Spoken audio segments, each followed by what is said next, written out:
اور شب قدر میں سلام ہے حتی مطلع الفجر، یہ سلامتی کا پیغام ایک فرشتہ نہیں لاتا، یہ زمین فرشتوں سے بھر جاتی ہے جو خدا کی طرف سے آپ کے لیے سلامتی کا پیغام لاتی ہے۔ لہذا آپ صرف اور صرف آپ کی ذمہ داری ہے اس کی بارگاہ میں حاضری دیں۔ آپ جب صدق نیت سے اس کی بارگاہ میں حاضری دیتے ہیں، وہ کہتا ہے کہ رحمت نازل کرنا مجھ پر فرض، جیسے وہ کہتا ہے نماز میں نے آپ پہ فرض کی ہے، رحمت کہتا ہے میں نے اپنی ذات پہ فرض کی ہے۔ کتب ربکم علی نفسہ الرحمہ، تمہارے رب نے اپنی ذات پر رحمت کو فرض قرار دیا ہے۔ اس کی رحمتیں اس کی ذات سے جلد غضب کی بنسبت زیادہ انسان کو شامل حال ہو جاتی ہیں، اور وہ منتظر رہتا ہے۔ توبہ کرنے والا حال میں تائب، کیا کوئی ہے جو توبہ کرے؟ مومنین کو پیغام دیا کہ ایھا المؤمنون توبوا الی اللہ جمیعا ایھا المؤمنون، سب کے سب مومن، آپ پہ فرض ہے خدا کی بارگاہ کی طرف رجوع کرنا۔ توبہ کا خالی مطلب یہ نہیں ہے کہ انسان گناہ گار ہو اور خدا سے گناہوں کی معافی مانگے، نہ توبہ کا مطلب ہے اس کی بارگاہ میں رجوع کرنا۔ اور پیغمبر کو بھی حکم دیا کہ بسم اللہ الرحمن الرحیم، اذا جاء نصر اللہ والفتح ورأیت الناس يدخلون فی دین اللہ افواجا فسبح بحمد ربک واستغفرہ انہ کان توابا۔ میرے نبی کامیابی ہو گئی، آپ جس کے لیے تشریف لائے تھے وہ مقصد پورا ہو گیا، لوگ جوک در جوک اسلام میں داخل ہو رہے ہیں۔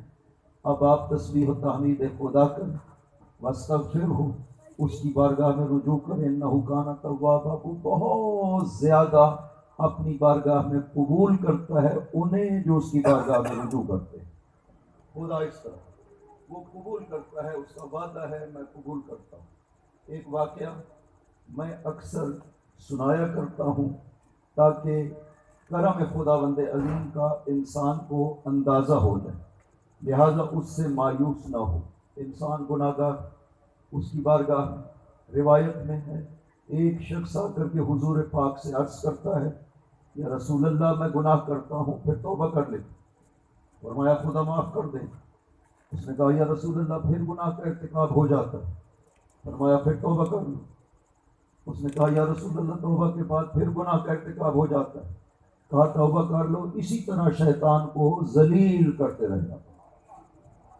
توبہ کرو بارگاہ خدا میں، خدا نے روکا تھوڑی ہے، ایک مرتبہ گناہ کر لیا اب وہ کہے کہ میں نہیں معاف کرتا ہوں، نہ، خدا بہت جلدی معاف کرتا ہے۔ یا سری اور جلدی راضی ہونے والے، ایک پھر لمن لا یملک الا الدعاء، اسے معاف کر دے جس کے پاس سوائے دعا کے کچھ نہیں ہے۔ اس طرح سے بارگاہ خدا میں عرض کرتے ہیں۔ واقعہ یہ ہے، ممکن ہے آپ نے مجھ سے سنا ہو پہلے، حضرت موسیٰ تشریف لے جا رہے ہیں بارگاہ خدا میں مناجات کے لیے، دور پر گاڑی لگائی ہے، اس راستے پہ چلنا۔ پیغمبر کو ارشاد فرمایا یا ایھا الرسول بلغ ما انزل الیک من ربک، آپ پہ واجب ہے تبلیغ کرنا اس حکم کی جو ہم نے نازل کیا، تیرے رب کی طرف سے تجھ پہ نازل کیا گیا۔ وَإِن لَّمْ تَفْعَلْ فَمَا بَلَّغْتَ رِسَالَتَهُ، اگر آپ نے یہ حکم نہ پہنچایا تو آپ نے رسالت خدا نہیں پہنچائی ہے۔ وَاللَّهُ يَعْصِمُكَ مِنَ النَّاسِ، خداوند عظیم آپ کو لوگوں سے بچانے والا ہے۔ ان اللہ لا یہدی القوم الکافرین، خدا کافرین کو ہدایت نہیں کرتا ہے۔ خداوند عظیم نے پیغمبر کو ارشاد فرمایا ما انزل الیک من ربک، جو خدا کی طرف سے تجھ پر نازل کیا گیا ہے۔ یہاں پہ انزلہ کا لفظ خدا نے استعمال کیا ہے، کل اس حوالے سے گفتگو کسی حد تک بیان ہو جائے کہ خدا نے یہاں پہ انزلہ کا لفظ استعمال کیا ہے۔ دوسری جگہ پہ کہتا ہے نزلہ الروح الامین علی قلبک، روح القدس علی قلبک، کہیں پہ روح الامین کہا، کہیں پہ روح القدس کہا۔ یہ قرآن روح القدس نے یا روح الامین نے آپ کے دل پر نازل کیا ہے۔ خداوند عظیم نے یہاں پہ بیچ میں جو واسطہ تھا روح القدس کا اور روح الامین کا، اس کا ذکر نہیں کیا، فعل کو مجہول بنا دیا اور اپنا بھی ذکر کر دیا۔ انزل الیک من ربک، وہ حکم تجھ پر نازل کیا گیا ہے۔ تیرے رب کی طرف سے۔ کل میں نے ایک آیت کا تذکرہ کیا تھا، سورہ محمد کی ابتدائی آیات، کہ خداوند عظیم نے دونوں گروہوں کا تذکرہ کیا، کافروں کا تذکرہ کیا کہ اس سے مراد آیات الہی کا انکار کرنے والے، عام کافر مراد نہیں ہے جنہوں نے خدا کا انکار کیا، کیونکہ ان کے اعمال کی بات کر رہا ہے، اعمال کی اجر کو ختم کرنے کی بات کر رہا ہے، لہذا اضل اعمالہم، خدا فرماتا ہے میں ان کے اعمال کو تباہ کر دیتا ہوں جو میری آیات کا انکار کرتے ہیں۔ آگے مؤمنین کا تذکرہ کیا کہ مومن کون سے لوگ ہیں، فرمایا کہ آمنوا وعملوا الصالحات، ایمان لے آئے، عمل صالح کیے، وآمنوا بما نزل علی محمد وهو الحق من ربهم، پھر تاکید سے کہا کہ ایک اور حکم ہے، اس پر ایمان لے آئے جو محمد پر اس کے رب کی طرف سے حق بنا کر کے نازل کیا گیا ہے۔ اب خدا فرماتا ہے کفر عنہم سیئات، ان کے گناہوں کو معاف کر دے گا خداوند عظیم، واصلح بالہم، اور ان کے معاملات کی اصلاح فرمائے۔ اس آیت سے اگلا حصہ جو کل نہیں پڑھ سکے تھے، اس اگلے حصے میں خداوند عظیم نے اس کی وجہ بھی ذکر کی ہے۔ بہت کم موارد ہیں جہاں پر خداوند عظیم ایک حکم ذکر کرتا ہے اور اس حکم کی وجہ بھی ذکر کرتا ہے کہ یہ حکم ایسا کیوں ہے۔ یہ بہت کم موارد ہیں قرآن کریم میں، یہاں پہ خداوند عظیم وجہ بھی بیان کر رہا ہے۔ انکار کرنے والوں کو ہم ایسا کیوں کریں گے کہ ان کے اعمال تباہ کر دیں گے، مان لینے والوں کو ہم کیوں کریں گے کہ ان کے گناہوں کو معاف کر دیں گے۔ وجہ کیا ہے؟ وَذَلِكَ بِأَنَّ الَّذِينَ كَفَرُوا اتَّبَعُوا الْبَاطِلَ، اس کی وجہ یہ ہے کہ وہ جو کافر ہیں وہ باطل کی اتباع کرتے رہے، اور وہ جو حق والے ہیں وہ حق کی اتباع کرتے رہے ہیں اور اس پر ایمان لے آئے جو خدا نے محمد پر نازل کیا تھا۔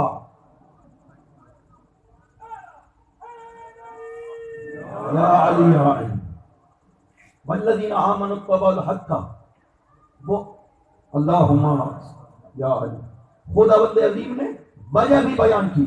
اس کی وجہ یہ ہے کہ انہوں نے باطل کی پیروی کی، یعنی اپنا امام، اپنا رہبر باطل کو بنا لیا، اس کا نتیجہ یہ نکلا کہ خدا کہتا ہے ان کے عمل سارے باطل ہو جائیں گے۔ اور وہ جنہوں نے حق کو مانا جو محمد کے اوپر حق بنا کر کے نازل کیا گیا تھا، جنہوں نے اس حق کو مانا، خدا فرماتا ہے میں ان کے گناہوں کو بھی معاف کر دوں گا، ان کے معاملات کی بھی اصلاح کروں گا۔ خدا یہاں پہ وجہ کو ذکر کر رہا ہے کہ وجہ کیا ہے؟ وجہ وہ حق ہے، وہ امام ہے جسے آپ مان رہے ہیں۔ اگر امام باطل کو مانیں گے تو اعمال تباہ ہو جائیں گے، اگر امام حق کو مانیں گے تو بارگاہ خدا میں مقبول ہو جائیں گے۔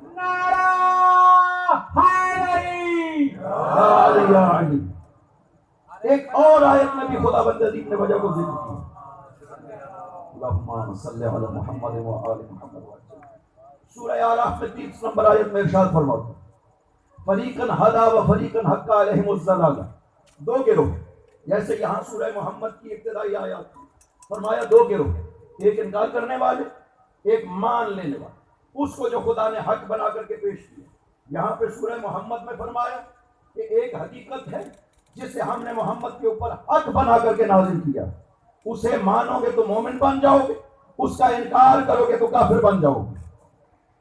اسی حقیقت کو خداوند عظیم نے کھول کر کے سورہ اعراف کی 30 نمبر آیت میں ذکر کیا، فریقاً ہدی و فریقاً حق علیہم الضلالہ، گروہ دو ہو گئے، ایک ہے ہدایت یافتہ، ہدایت پا گئے، اور ایک گروہ وہ ہے حق علیہم الضلالہ جن کے اوپر ضلالت اور گمراہی مسلم ہوگی، گمراہی سے نہیں نکل سکتے۔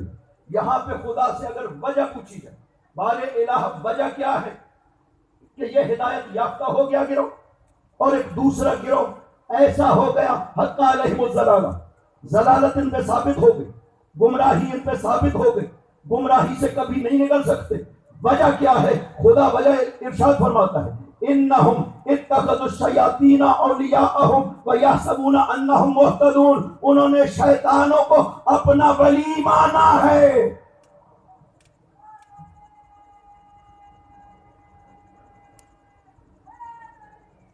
یا علی یا علی انہم اتخذوا الشیاطین اولیاءہم، انہوں نے شیطانوں کو اپنا ولی مانا ہے، اس لیے ایسے ہو گئے کہ ہمیشہ گمراہی میں رہیں گے۔ خدا نے منع کیا ہے کہ جو دشمن خدا ہے اسے اپنا ولی نہیں بنا سکتے. ولی بنانا ہمارا اختیار نہیں ہے. ولی کا معین اور تعین کرنا خداوند عظیم کا اختیار ہے. یہ حدیث میں پہلے ذکر کر چکا ہوں، حتیٰ پیغمبر نے فرمایا یہ میرا اختیار بھی نہیں ہے، یہ اختیار ہے خدا کا. لہذا اس آیت میں فرمایا ما انزل الیک من ربک، یہ حکم ابھی ہم نے نازل نہیں کیا آپ کے اوپر. صیغہ ماضی، پہلے ماضی، یعنی یہ عمل پہلے انجام پا چکا، یعنی حکم آپ کے اوپر پہلے سے نازل ہو چکا ہے. اس کا اعلان کرنے کا وقت اب آیا ہے میرے نبی، اب اس کا اعلان کرو. اللہ اکبر.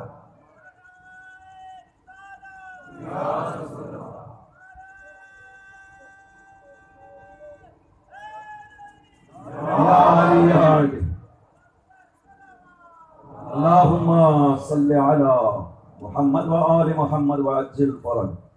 ایک اور آیت کی طرف اشارہ کر دوں کہ خدا نے فرمایا کہ اتخذوا الشیاطین اولیاء، انہوں نے شیطانوں کو اپنا ولی مان لیا. وجہ خداوند عظیم نے ذکر کی کہ یہ نوبت کا باتی ہے کہ انسان شیطان کو اپنا ولی بنائے، یعنی دشمن خدا کو انسان اپنا ولی بنا لے. اس کی نوبت کا باتی ہے. خداوند عظیم نے اسی سورہ مائدہ میں 70 نمبر آیت سے لے کر کے 2-3 آیتیں ہیں، خدا نے اس حقیقت کو بیان کیا ہے. لو ان الذین کفروا من بنی اسرائیل علی لسان داؤد و عیسی ابن مریم، لعنت کی گئی بنی اسرائیل کے لوگوں کے اوپر کس کے ذریعے سے؟ علی لسان داؤد و عیسی ابن مریم، حضرت داؤد کی زبان سے اور عیسی ابن مریم کی زبان سے ان لوگوں کے اوپر لعنت کی گئی. وجہ کیا ہے؟ ذالک بما عصوا وکانوا یعتدون، یہ تجاوز کرتے تھے، جو حد ان کے لیے معین کی گئی تھی اس حد سے یہ تجاوز کرتے تھے. اگلی آیت میں خدا ارشاد فرماتا ہے ترا کثیرا منہم، نبی ان میں سے اکثر، یہ جو حد سے تجاوز گر ہیں ان کو آپ کیسا پائیں گے؟ یہ کیا کرتے ہیں؟ یؤمنون، یہ ایمان لے آتے ہیں ان پر جو دشمن خدا ہیں، یہ ایمان لے آتے ہیں ان پر.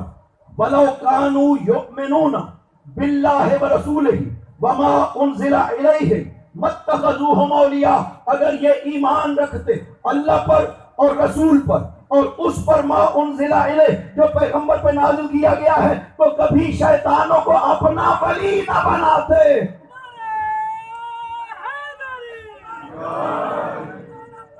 یا علی اللہم صلی علی محمد و آل محمد وعلیکم السلام. اللہم صلی علی محمد و آل محمد وعجل فرج. خدا صاف فرما ہے وَلَوْ كَانُوا يُؤْمِنُونَ بِاللَّهِ وَرَسُولِهِ، اگر یہ ایمان لے آتے اللہ پر اور رسول پر اور کس پر؟ وَمَا أُنزِلَ إِلَيْهِ، اور جو پیغمبر پر نازل کیا گیا ہے اس پر ایمان لے آتے، تو پھر مَتَّخَذُوهُمْ أَوْلِيَاءَ، یہ کبھی بھی انہیں اپنے ولی نہ بناتے جنہیں نے بنایا ہے. اس کا مطلب ہے کہ 2 مطلب ہے. ایک وہ ولی ہے جسے خدا کہتا ہے کہ ولی مانو، اگر کوئی اس کو ولی مان لے تو پھر شیطانوں کو کبھی بھی ولی نہیں مان سکتا ہے. ولی شیطانوں کو تب ہی مانا جاتا ہے جب اس کا انکار کیا جاتا ہے جس کو خدا کہہ رہا ہے ولی مانو. اور ولی اعلان کرنا پیغمبر کا کام ہے، ولی بنانا خداوند عظیم کا کام ہے. اور اسی سورہ مائدہ میں 55 نمبر آئی، یہ 67 نمبر، یہ سب متعلق جن کا تعلق انسان کی ہدایت سے ہے، جانشینی پیغمبر سے ہے، سورہ مائدہ میں بیان. یہ سب آیتیں سورہ مائدہ میں 55 نمبر آیت میں سفر حج سے چند دن پہلے یہ آیت پیغمبر پہ نازل ہو چکی کہ انما ولیکم اللہ ورسولہ، تمہارا ولی صرف اور صرف اللہ ہے. غور کریے گا، لفظ ہے تمہارا ولی. خدا نے یہ نہیں فرمایا تمہارے ولی، جمع کی لفظ استعمال نہیں کی خداوند عظیم نے. یہ نہیں کہا ان اولیاءکم، تمہارے ولی 3 ہیں، اللہ ہے، رسول ہے اور علی ہے. یہ نہیں فرمایا. خدا نے فرمایا انما ولیکم، مؤمنین کے لیے ولی ہوتا ہے اور اس ولایت کی حقیقت ایک رہتی ہے، اور جن کے لیے ولی جمع ہوتے ہیں وہ مومن نہیں ہے، وہ کافر ہیں۔ والذین کفروا اولیاءہم الطاغوت، وہ جو کافر ہیں ان کا اولیاء طاغوت ہوا کرتا ہے۔ عجیب بات ہے، وہاں پر اولیاء جمع آ گئے اور طاغوت مفرد آ گئے، یہاں پر ولی مفرد آ گئے، اور جن ہستیوں کو ولی بنانا ہے وہ تین ہو گئی۔ خدا آپ کو متوجہ کرنا چاہتا ہے کہ یہ ولایت جس کا اعلان ہونے والا، یہ کیسی ولایت ہے؟ خداوند عظیم نے فصیح ترین عربی میں قرآن کریم کو نازل کیا، لہذا وہ لفظ ایک ذکر کرتا ہے، مفرد لفظ، انما ولیکم، صرف اور صرف تمہارا ولی اللہ ہے اور اس کا رسول ہے، اور جو تیسری ہستی ہے اس کی خداوند عظیم نے صفات ذکر کی۔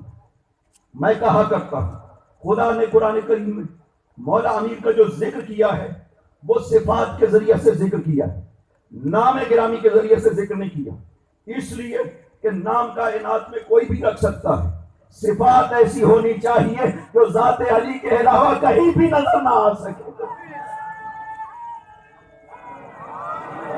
یا علی یا علی، نعرہ حیدری، یا علی یا علی، برائے خوشنودی ہے امام زمانہ پر انتر صلوات۔ اللہم صلی علی محمد وآل محمد وعجل فرجہم۔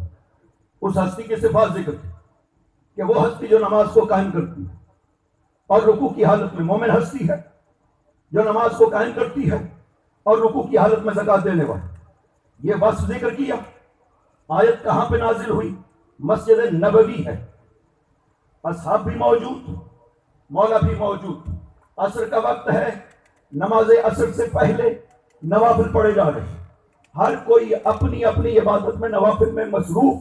پاک پیغمبر بھی مسجد میں تشریف فرما، وہ بھی نوافل پڑھ رہے ہیں، سائل مسجد میں داخل ہوتا ہے۔ یہ ثعلبی نے پوری تفصیل کے ساتھ اس روایت کو بیان کیا، تفسیر ثعلبی مختلف جگہوں پہ، ابن ابی حاتم نے بھی ذکر کیا ہے اور جناب طبری نے بھی ذکر کیا ہے، تفسیر میں، تاریخوں میں ذکر ہے، تفسیروں میں ذکر ہے۔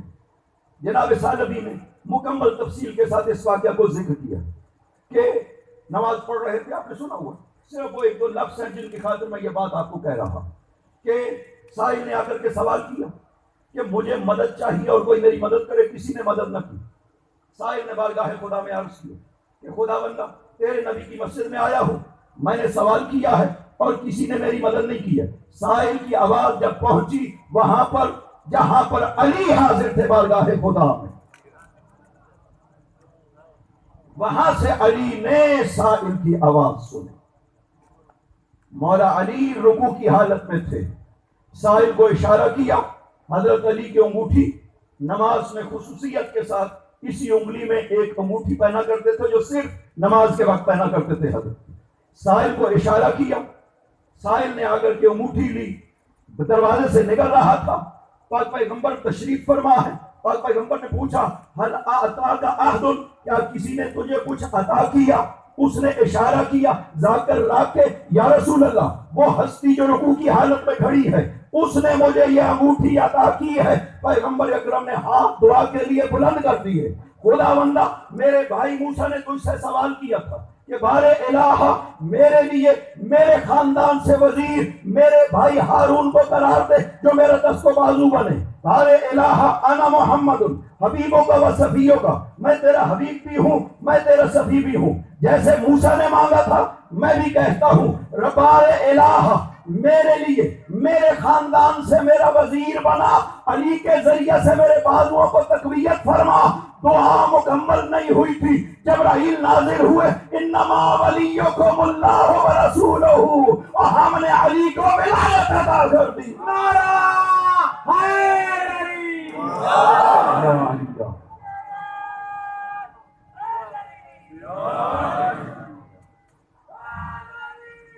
یا علی یا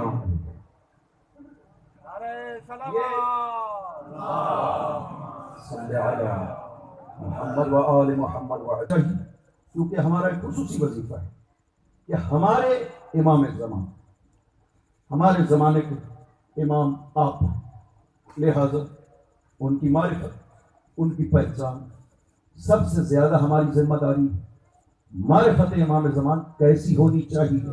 اگرچہ ہم انشاءاللہ وہ بعض جملے جو خطبہ غدیر میں حضور پاک نے ارشاد فرمائے تھے، وہ تقریباً کوئی 20 جملات اور صفات ہیں جو امام زمانہ کے لیے پاک پیغمبر نے خطبہ غدیر میں ارشاد فرمائے.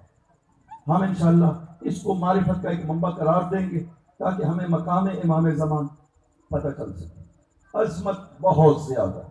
امام زمانہ روحی لوح الفدا کی جو عظمت ہے، ہم یہ معین نہیں کرتے کہ ائمہ طاہرین میں سے کون افضل ہے کون مفضول ہے.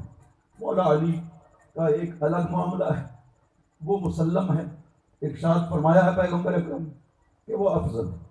خود ائمہ طاہرین مولا علی کی ولایت کے حوالے سے اعتراف کرتے ہیں کہ ہمارے لیے فخر ہے کہ ہمارے دل میں ولایت علی پائی جاتی ہے. وہ عظمت مولا امیر کی.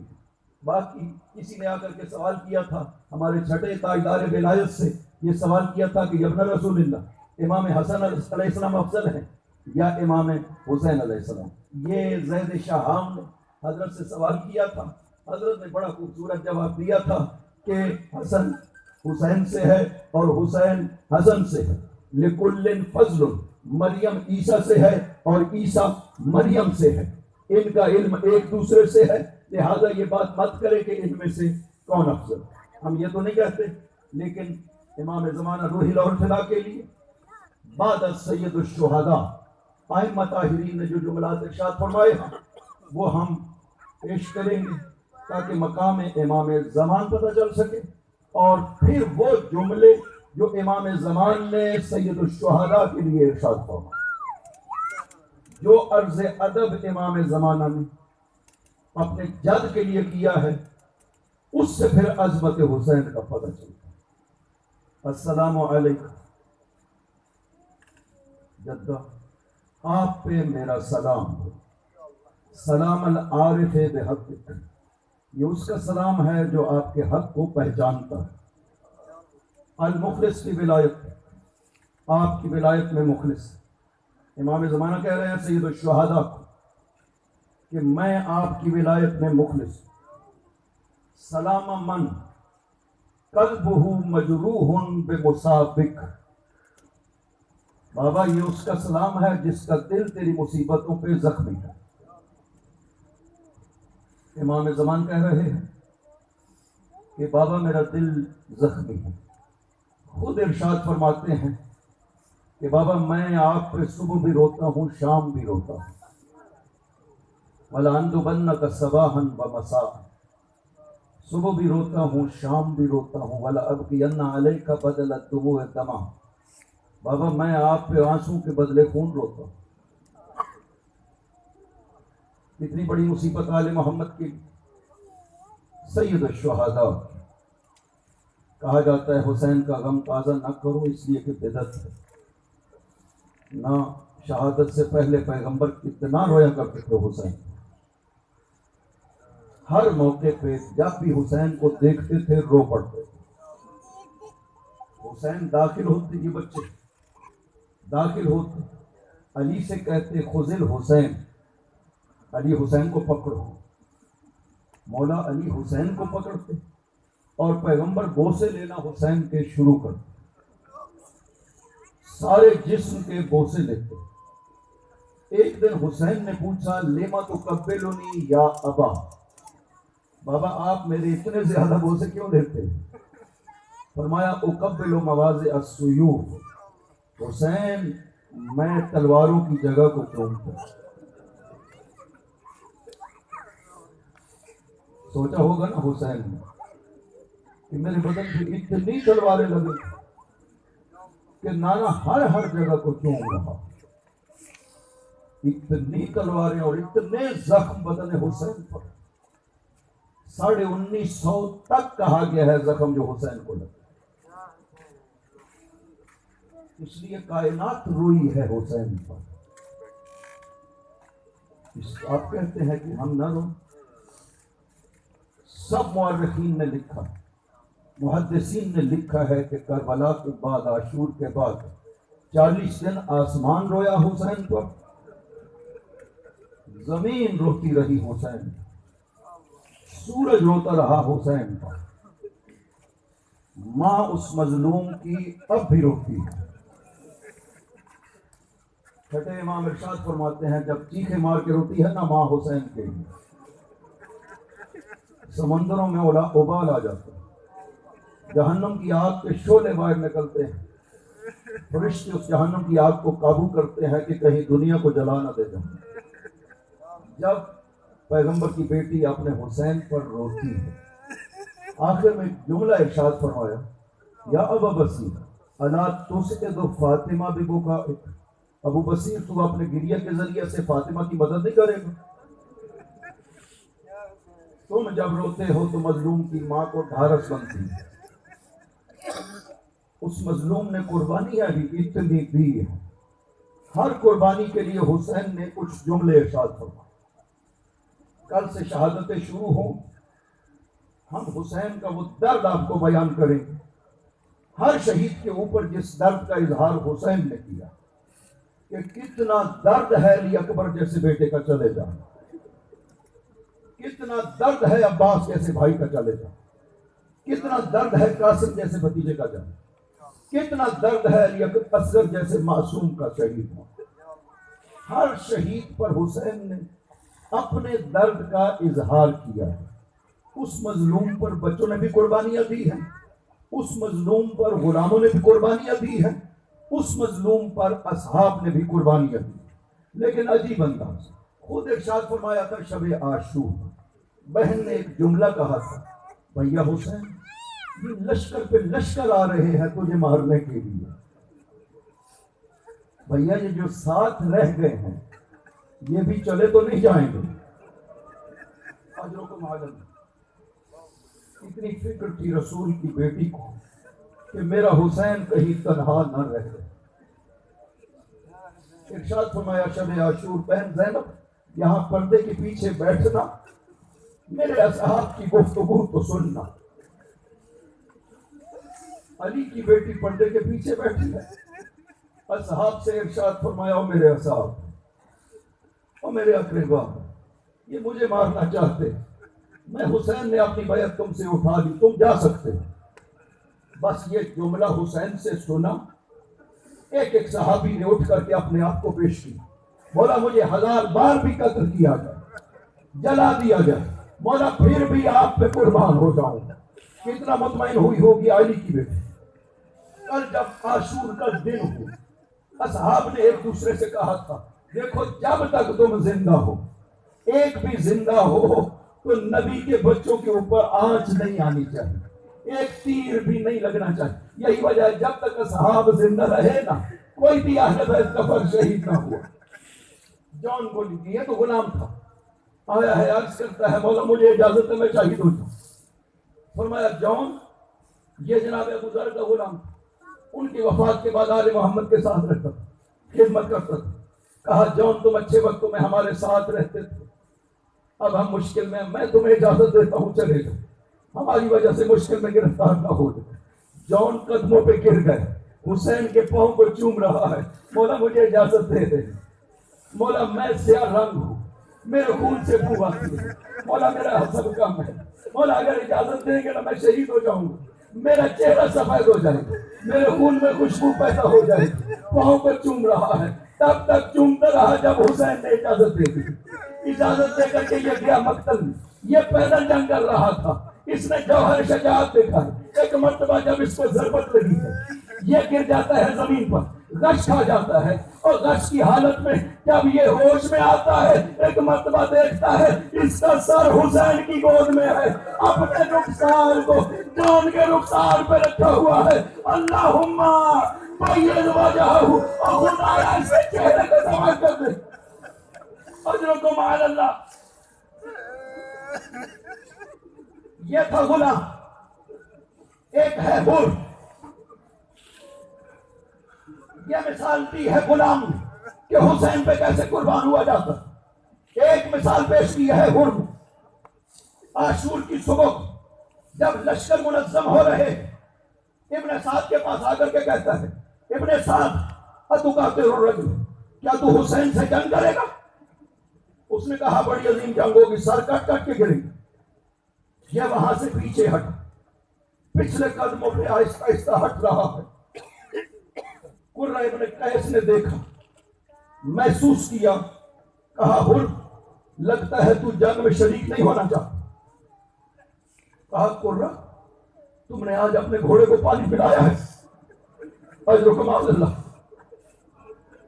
بتانا چاہتا ہے او مسلمانوں، تم کو اپنے جانوروں کو بھی پانی پلا رہے ہیں، پیاسے ہیں تو حسین، پیاسے ہیں تو حسین کے بچے پیاسے ہیں کربلا، اجرکم علی اللہ۔ یہ کہہ کر کے ہٹ چلا۔ اب ہٹ لرز رہا، چہرہ زرد ہو چکا، جسم پہ لرزہ داری ہے۔ مہاجر ابن اوس نے دیکھا کہ ہر کانپ رہا۔ اس نے کہا ہر کیا ہو گیا؟